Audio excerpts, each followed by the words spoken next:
Greetings, this is Kim Flavor and welcome to Video 2, an untapped market. While Lulu's contemplating her next move, Minnie and Winnie have taken a different path. They've been in the business for years, and they learned long ago that there was no easy money. In the early days, they'd sit together and ask each other, "Do you think it's me? You think I just can't do this?"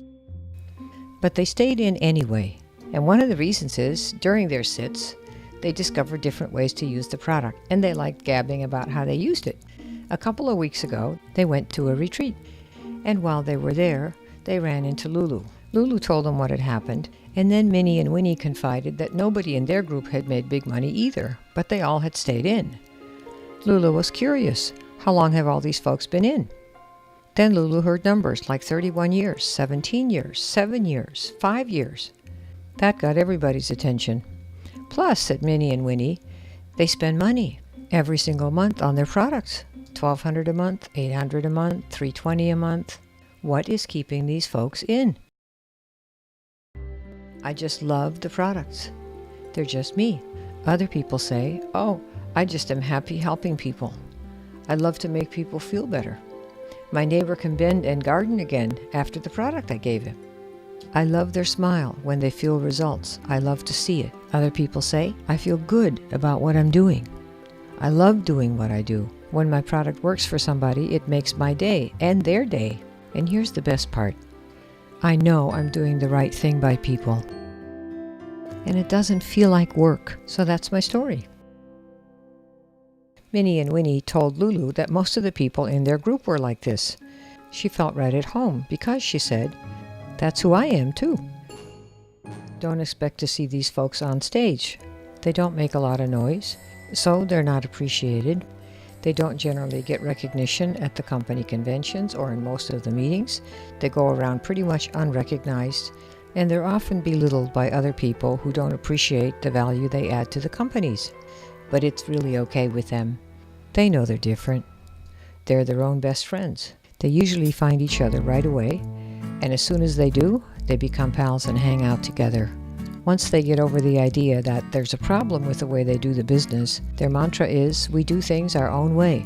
Recently, a group of them decided to have their own heel-in at somebody's home, and after 7 weeks, they got 70 confirmations. On the day of the event, 96 people showed up. Lulu was there and asked Minnie and Winnie, hey, I didn't hear any talk about the money. What happened?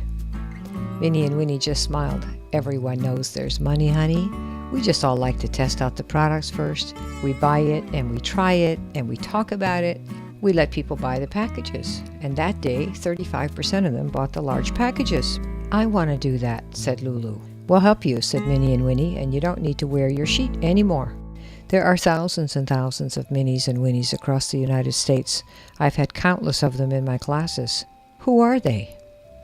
Let me tell you who they are. They're the quiet underground of MLM in the USA. And here's who else they are. The helper healers of our industry. They're the most stable group we have and our best ambassadors. So what turns these people on? What keeps them going? Teaching others what has helped them. That's what lights their fire. They're not fixated on big money or free time. They're also not consumed with the desire to bury competitors. All of them are sick of hype and are looking to hang out with real, genuine people. Their story is simple. They got results. Then they liked the product, read up on it, researched all kinds of other things that were related so they'd know what they're doing, and then they live it.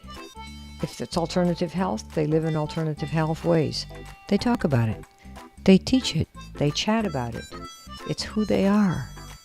And that, in a word, is why they stay. They're doing things that reflect who they are. And that's the focus of Module 2, How to Tap into the Helper Healer Market.